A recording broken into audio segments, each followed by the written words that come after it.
Welcome to মুনমুনের classroom. আমরা করছি class 11-এর set 4-এর part 3, যেটা তোমরা পাবে 302 পৃষ্ঠায়। প্রথম কোশ্চেনে দেখো, নিম্নলিখিত যৌগগুলির মধ্যে কোনটি পারঅক্সাইড? এখানে যে দেখছো তাদের মধ্যে এটা যাচ্ছে অপশান সি, BaO2 হচ্ছে পারঅক্সাইড। কেন? এখানে পারঅক্স বন্ধন বর্তমানে সংকেতটা দেখো এরকম, সংকেত গঠন বলছি। এই যে জিনিসটা পেলে তোমরা, এই যে জিনিসটা পেলে ও বন্ড, এটাকে বলা হয় পারঅক্স বন্ধন। এই পারঅক্স বন্ধন থাকার জন্য আমাদের BaO2 হচ্ছে পারঅক্সাইড। স্তম্ভ মেলাতে বলেছে পরেরটা। দেখো, ইলেকট্রন ঘাটতি বিশিষ্ট হাইড্রাইড, এটা কোনটা হবে? B2H6, যার মধ্যে আমরা পেয়েছি ব্যানানা বন্ড, মানে একেরটা হচ্ছে অপশান সি।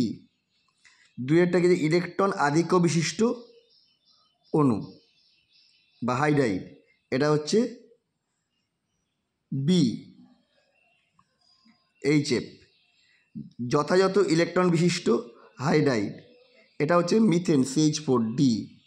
তাহলে তো আমরা পড়েই থাকছি লাস্টেটা এ, তার মানে CBDA অপশান কোথায় পাবো আমরা? এটা হচ্ছে অপশান বিতে, CDBA। উদ্ভিদের ক্লোরোফিলে কোন ধাতব আয়ন বর্তমান থাকে? Mg2+, option B. নিম্নলিখিত কোনটি তাপীয় বিয়োজনে আম্লিক ও ক্ষারীয় অক্সাইড উৎপন্ন হয়? এটা হবে অপশান ডি, CaCO3। কারণ এটা ভাঙলে পাবো CaO পাবো আর CO2 পাবো। Ca হচ্ছে ক্ষারীয় অক্সাইড, CO2 হচ্ছে আম্লিক অক্সাইড। CCl4 আদ্যবিশিত হয় না, কিন্তু FeCl4 হয় কেন? এটার কারণ যেগুলো রয়েছে দেখো, অপশানগুলো এক এক করে দিয়ে দিচ্ছি আমরা। এর মূল কারণটাই হচ্ছে যে CCl4-এ কার্বনের কোনো ডিককক নেই, কিন্তু SiCl4-এ ডিককক রয়েছে সিলিকনের সর্বশেষে, অর্থাৎ অপশান বি হবে। লোহিতপ্ত কোকের ওপর দিয়ে বায়ু ও স্টিমের মিশ্রণ চালনা করলে কি তৈরি হবে? এটা তৈরি হবে হচ্ছে ওয়াটার গ্যাস, অপশান এ। কি বলেছে? লোহিতপ্ত কোক সি, তার উপর দিয়ে কী এসেছে? বায়ু মিশ্রণ, বায়ু ও স্টিমের মিশ্রণ। এটা ভুল বলেছে, এটা মানে এটা ইয়ে হবে, সি হবে। বায়ু ও স্টিমের মিশ্রণ হচ্ছে, মানে N2ও রয়েছে, অক্সিজেনও রয়েছে, জলও রয়েছে, তিনটেই দিয়েছে। তাহলে এটা দিলে আমরা পাবো হচ্ছে কার্বন মনোক্সাইড, পাবো নাইট্রোজেন, প্লাস পাবো হচ্ছে হাইড্রোজেন। এই কার্বন মনোক্সাইড আর হাইড্রোজেনের মিশ্রণটা হচ্ছে water gas, carbon monoxide nitrogen মিশ্রণ হচ্ছে প্রডিউসার গ্যাস। সেটা হয়ে যাবে অপশান সি। যদিও আমি উত্তরে এখানে বি লিখেছিলাম, এটা ভুল আছে, এটা হবে, সরি এ লিখেছিলাম, ওয়াটার গ্যাস লিখেছিলাম, এটা ওয়াটার গ্যাস হবে না, এটা হবে প্রডিউসার গ্যাস ও ওয়াটার গ্যাসের মিশ্রণ। অজৈব গ্রাফাইট কাকে বলে? এটা হচ্ছে অপশান বি, BN3-কে অজৈব গ্রাফাইট বলে। অ্যালুমিনিয়ামের কোন লবণটি রক্তপাত বন্ধ করতে সাহায্য করে? এটা হচ্ছে পটাশ অ্যালাম বা ফটকিরি রক্তপাত বন্ধ করতে সাহায্য করে, কারণ এর মধ্যে যে ধাতব আয়নগুলো রয়েছে বা পজিটিভ আয়নগুলো রয়েছে, তারা রক্তের কলয়েড দ্রবণকে তঞ্চিত করে দেয়, রক্তকে, নেগেটিভ কলয়েডকে, সেই কারণটা হবে পটাশ অ্যালাম। বিবৃতি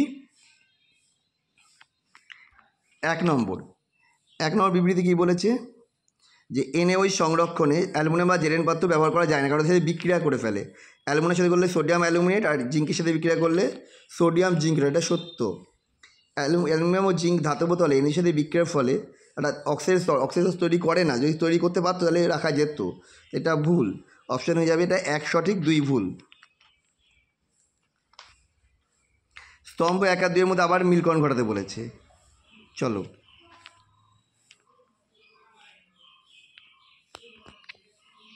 কোক, কোক কোনটা হবে? কোক হবে বিজারক পদার্থ, মানে একটা হচ্ছে সি। হীরক কী হবে? কার্বনের sp3 সংকরিত অবস্থাকে, তাহলে এটা হচ্ছে এ, Ca। ফ্লোরিন হচ্ছে অপশান ডি, 20টা ষড়ভুজাকার তল বিশিষ্ট, তাহলে CaDB, তার মানে এটা যাচ্ছে অপশান CaDB, অপশান ডি। সিলিকনের গঠনগত একক ইউনিটটি পুনরাবৃত্তি হয়, এটা কোনটা হবে? এটা হবে অপশান এ, R2SiO, এইটা যেটা রয়েছে এইটা পুনরাবৃত্তি হয়, মানে এটা হচ্ছে আপনাদের অপশান এ। আমাদের ভিডিও অপশান এ। আমাদের ভিডিওটা তোমাদের কেমন লাগছে অবশ্যই কমেন্ট করে জানাও। যদি ভালো লাগে চ্যানেলটাকে অবশ্যই লাইক এবং সাবস্ক্রাইব করে রেখো। আবার দেখা হবে নেক্সট ভিডিওতে এখানেই তোমাদের সাথে।